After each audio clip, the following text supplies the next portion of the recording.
सुप्रभात छात्रों। आज हम आपकी हिंदी की पाठ्य पुस्तक वसंत भाग 2 में संकलित द्वितीय अध्याय का अध्ययन करेंगे, जिसका नाम है दादी माँ। यह एक कहानी है और जो इसके रचयिता हैं वो हैं शिव प्रसाद सिंह। इस अध्याय के अंतर्गत या इस कहानी के अंतर्गत जो लेखक ने है अपनी दादी माँ के प्रति जो अपना प्यार है उसको व्यक्त किया है और उनके साथ जो उनका बिताया हुआ वक्त है, बचपन है, उसकी जो झलकियाँ हैं, अच्छा टाइम है, वो उनके द्वारा यहाँ पर बताया गया है। तो चलिए अध्याय का अध्ययन हम शुरू करते हैं, लेकिन एक बार इससे पहले लेखक का परिचय देख लेते हैं। तो शिव प्रसाद सिंह जो हैं, इनका जन्म 19 अगस्त 1928 को हुआ। मृत्यु हुई इनकी 28 सितंबर 2008 को। और ये जो हैं हिंदी के प्रसिद्ध साहित्यकार थे। शिव प्रसाद सिंह एक विद्वान साहित्यकार थे। उनकी बौद्धिकता, तार्किकता और विलक्षण प्रतिभा संपन्नता ने प्रारंभ से ही हिंदी साहित्य को आंदोलित किया। डॉक्टर शिव प्रसाद सिंह ने हिंदी के उपन्यास, कहानी, निबंध और आलोचना जैसी लगभग सभी गद्य विधाओं में रचनाएं की हैं। तो चलिए पाठ शुरू करते हैं। कमजोरी ही है अपनी, पर सच तो यह है कि जरा सी कठिनाई पड़ते बीसों गर्मी, बरसात और वसंत देखने के बाद भी मेरा मन सदा नहीं तो प्राय अनमना सा हो जाता है। ये जो है यहाँ पर लेखक अपनी बात कह रहा है। मेरे शुभचिंतक मित्र मुँह पर मुझे प्रसन्न करने के लिए आने वाली छुट्टियों की सूचना देते हैं और पीठ पीछे मुझे कमज़ोर और जरा सी प्रतिकूलता से घबराने वाला कहकर मेरा मजाक उड़ाते हैं। मैं सोचता हूँ, अच्छा अब कभी उन बातों को न सोचूंगा। ठीक है, जाने दो, सोचने से होता ही क्या है। पर बरबस मेरी आंखों के सामने शरद की शीत किरणों के समान स्वच्छ शीतल किसी की धुंधली छाया नाच उठती है। यहाँ पर लेखक कहता है कि उसकी कमज़ोरी है कि ज़रा सी जो कोई भी मुसीबत अगर उनके ऊपर आ जाते हैं, उनके परिवार के ऊपर, तो वो जो है बेचैन हो जाते हैं। और जो उनके मित्र हैं वो सामने तो उनकी प्रशंसा करते हैं, उनकी पीठ थपथपाते हैं, लेकिन पीछे से क्या करते हैं, उनका मजाक उड़ाते हैं, उन्हें परिस्थितियों से घबराने वाला कहते हैं। लेकिन फिर भी वो क्या कहते हैं, जो इस तरह की परिस्थितियाँ होती हैं वो सोचते हैं कि इनके बारे में नहीं सोचेंगे, लेकिन फिर भी क्या होता है, उनकी आंखों के सामने वो जो तस्वीरें हैं या जो वो परिस्थितियाँ वो सामने आ ही जाती हैं। मुझे लगता है जैसे कवार के दिन आ गए हैं। कवार होता है महीने का नाम है ये, जिस तरह से आपके महीनों के नाम इंग्लिश में होते हैं जनवरी, फरवरी इस तरह से करके, तो हिंदी में भी आपके इस तरह से होते हैं। तो कवार एक महीने का नाम है आपका। तो इसमें देखिए, मेरे गांव के चारों ओर पानी ही पानी हिलोरे ले रहा है। दिन के सिवान से बह कर आए हुए, सिवान होता है सीमा, बह कर आए हुए मोथा और साई की अधगली घासें, ये घास की जो किस्म है, मोथा इनके नाम दिए गए हैं और साई अधगली यानी आधी गली हुई, घेवरू और बन प्याज की जड़ें तथा नाना प्रकार की बरसाती घासों के बीच सूरज की गर्मी में खोलते हुए पानी में सड़कर एक विचित्र गंध छोड़ रहे हैं। रास्ते में कीचड़ सूख गया है और गांव के लड़के किनारों पर झाग भरे जलाशयों में धमाके से कूद रहे हैं। अपने अपने मौसम की अपनी अपनी बातें होती हैं। आषाढ़ में आम और जामुन न मिले चिंता नहीं, अगहन में चिवड़ा और गुड़ न मिले दुख नहीं, चैत के दिनों में लाई के साथ गुड़ की पट्टी न मिले अफसोस नहीं, पर कवार के दिनों में इस गंधपूर्ण झाग भरे जल में कूदना न हो तो बड़ा बुरा मालूम होता है।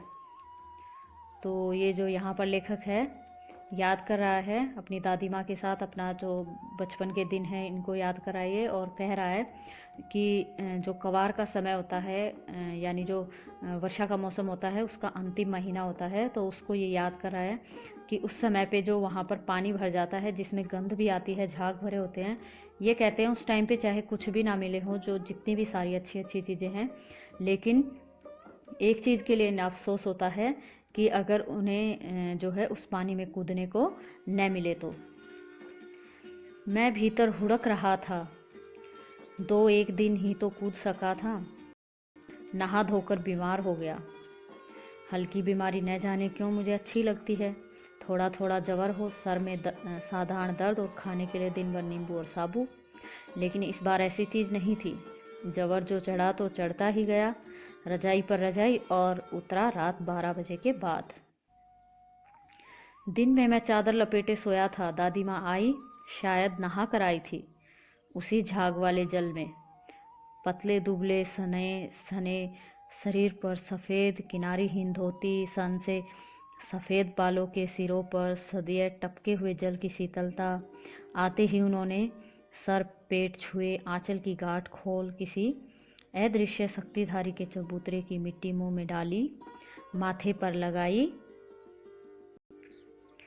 दिन रात चारपाई के पास बैठी रहती, कभी पंखा जलती, कभी जलते हुए हाथ पैर कपड़े से सहलाती, सर पर दालचीनी का लेप करती और 20 बार छू छू कर जवर का अनुमान करती। हांडी में पानी आया कि नहीं, उसे पीपल की छाल में छोंका कि नहीं, खिचड़ी में मूंग की दाल एकदम मिल तो गई है, कोई बीमार के घर में सीधे बाहर से आकर तो नहीं चला गया। आधी लाखों प्रश्न पूछ पूछ कर घर वालों को परेशान कर देती। यानी जो यहाँ पर ये सारा विवरण दिया गया है, ये इस तरह से मतलब लेखक ने बताया है कि किस तरह अगर वो बीमार हो गए हैं तो किस तरह से उनकी दादी जो है स्नेहपूर्वक उनकी जो है संभाल कर रही हैं, हर चीज़ का किस तरह से वो ध्यान रख रही हैं और कैसे उनको बार बार छू कर देख रही हैं कि बुखार उनका कम हुआ या नहीं।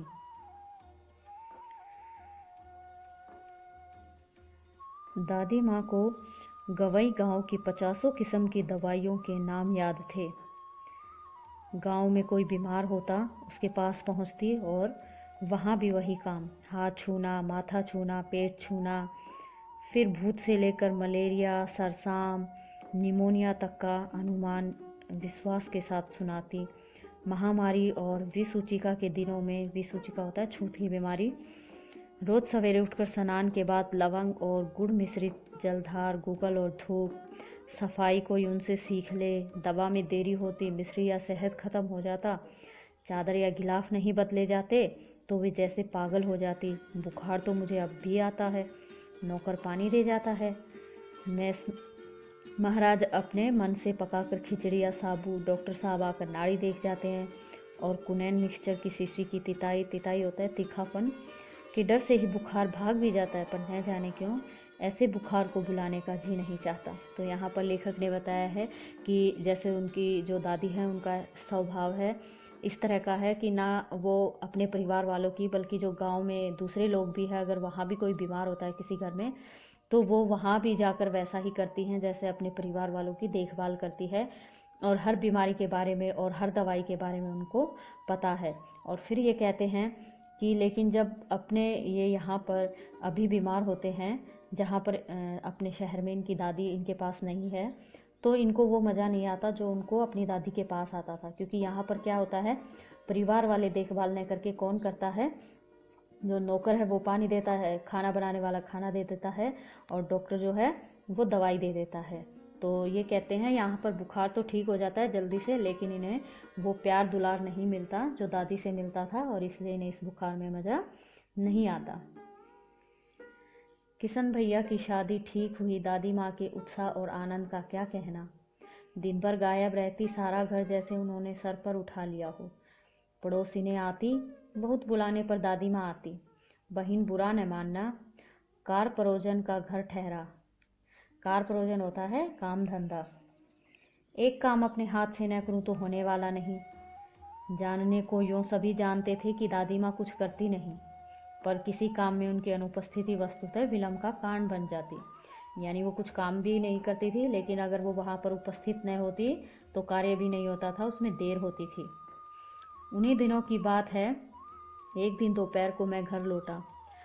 बाहरी निक्सार होता है, निकलने का जो रास्ता होता है वो। दादी माँ किसी पर बिगड़ रही थी। देखा पास के कोने में दुबकी रामी की चाची खड़ी है, तो वो उसको क्या कह रही है देखिए। सोने होगा धनो, रुपये में सूद के आज दे दे। सूद होता है ब्याज। तेरी आंख में तो शर्म है नहीं। मांगने के समय कैसी आई थी, पैरों पर नाक रगड़ती फिरी, किसी ने एक पाई भी ना दी। अब लगी है आजकल करने, फसल में दूंगी, फसल में दूंगी। अब क्या तेरी खाती दूसरी फसल कटेगी। दूंगी मालकिन, रामी की चाची रोती हुई दोनों हाथों से आंचल पकड़े दादी माँ के पैरों की ओर झुकी। बिटिया की शादी है, आप न दया करेंगी तो उस बेचारी का निस्तार कैसे होगा? निस्तार होता है उद्धार, यानी उसका भला कैसे होगा? हट हट, अभी नहा के आ रही हूँ। दादी माँ पीछे हट गई। जाने दो दादी, ये जो लेखक है वो कहता है अपनी दादी को, मैंने इस अप्रिय प्रसंग को हटाने की गरज से कहा। यानी वो चाहते थे जो भी ये घटना चल रही है उनसे उनका ध्यान हटाने के लिए। बेचारी गरीब है, दे देगी कभी। चल चल चला है समझाने। ये इसकी जो दादी है वो लेखक को बोल रही है ऐसा। उस रोज़ तो बहुत डांट रही थी। मैंने पूछा, वह तो बड़े लोगों का काम है बाबू, रुपया देकर डांटे भी न तो लाभ क्या। मैं मन ही मन इस तर्क पर हंसता हुआ आगे बढ़ गया। किशन के विवाह के दिनों की बात है। विवाह के 4-5 रोज पहले से ही औरतें रात भर गीत गाती हैं। विवाह की रात को अभिनय भी होता है। यह प्राय एक ही कथा का हुआ करता है। उसमें विवाह से लेकर उत्पत्ति तक के सभी दृश्य दिखाए जाते हैं। सभी पार्ट औरतें ही करती हैं। मैं बीमार होने के कारण बारात में न जा सका। मेरा ममेरा भाई राघवन दालान में सो रहा था। वह भी बारात जाने के बाद पहुंचा था। औरतों ने उस पर आपत्ति की।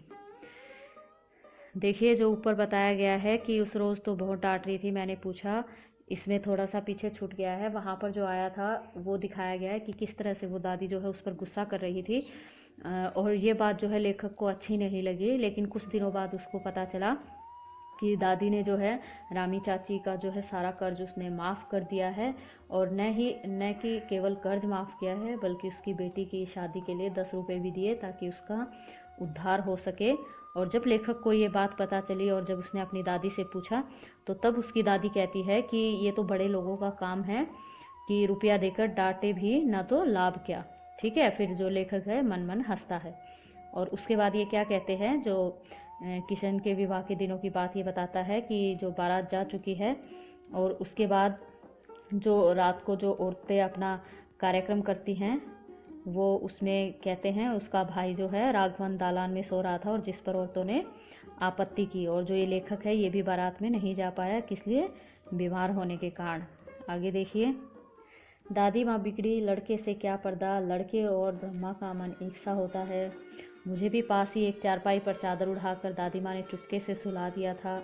बड़ी हंसी आ रही थी। सोचा कहीं जोर से हंस दूँ, भेद खुल जाए तो निकाल बाहर किया जाऊंगा। पर भाभी की बात पर हंसी रुक न सकी और बंडाफोड़ हो गया। देबू की माँ ने चादर खींच ली।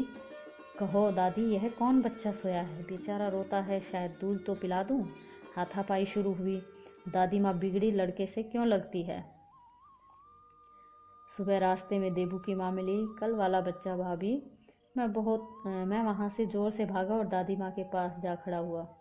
वस्तुतः किसी का अपराध हो जाने पर जब हम दादी माँ की छाया में खड़े हो जाते अभय दान मिल जाता, यानी निर्भीकता आ जाती, वो निडर हो जाते।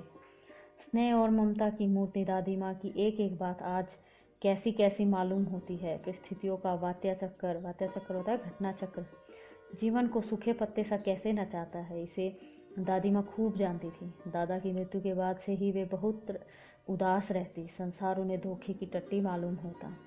दादा ने उन्हें स्वयं जो धोखा दिया, वे सदा उन्हें आगे भेजकर अपने पीछे जाने की झूठी बात कहा करते थे। दादा की मृत्यु के बाद कुकुर मुत्ते की तरह बढ़ने वाले मुंह में राम बगल में छुरी वाले दोस्तों की शुभ चिंता ने स्थिति और भी डावाडोल कर दी। दादा के श्राद्ध में दादी माँ के मना करने पर भी पिताजी ने जो अतुल संपत्ति व्यय की वह घर की तो थी नहीं।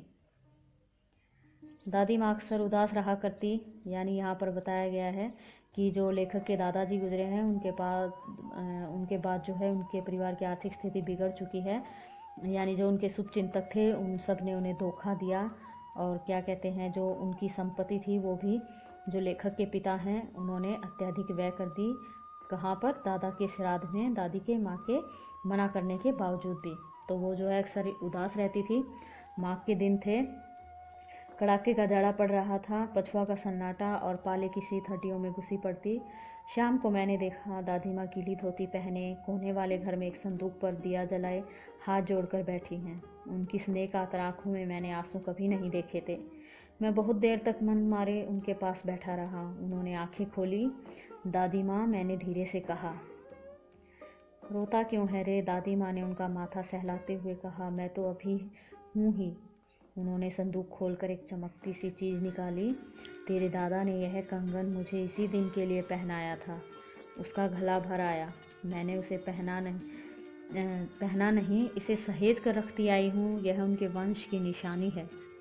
उन्होंने आंसू पोंछकर कहा, पुराने लोग आगा पीछा सब सोच लेते थे बेटा। सचमुच मुझे दादी माँ शाप भ्रष्ट देवी सी लगी। शाप भ्रष्ट होता है शाप को अंत करने वाली।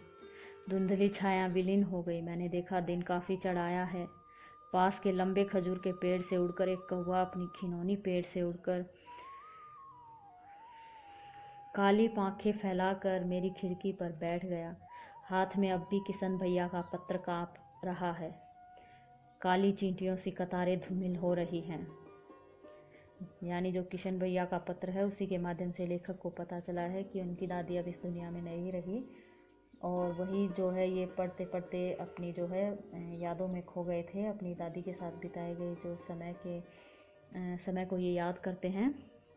हाथ में अब भी किशन भैया का पत्र काँप रहा है। काली चींटियों सी कतारें धूमिल हो रही हैं। आंखों पर विश्वास नहीं होता। मन बार बार अपने से ही पूछ बैठता है, क्या सचमुच दादी माँ नहीं रही?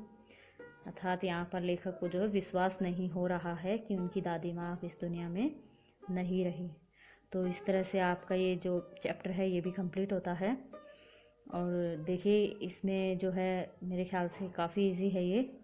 तो इसके आधार पर अभ्यास में जो आपको प्रश्न दिए गए हैं वो आप खुद हल करने का प्रयास करोगे और अच्छे से कॉपी में उनको लिखोगे। और कुछ समस्या आए तो आप मेरे को मैसेज कर सकते हो या कॉल भी कर सकते हो। तो आज के लिए इतना ही। धन्यवाद।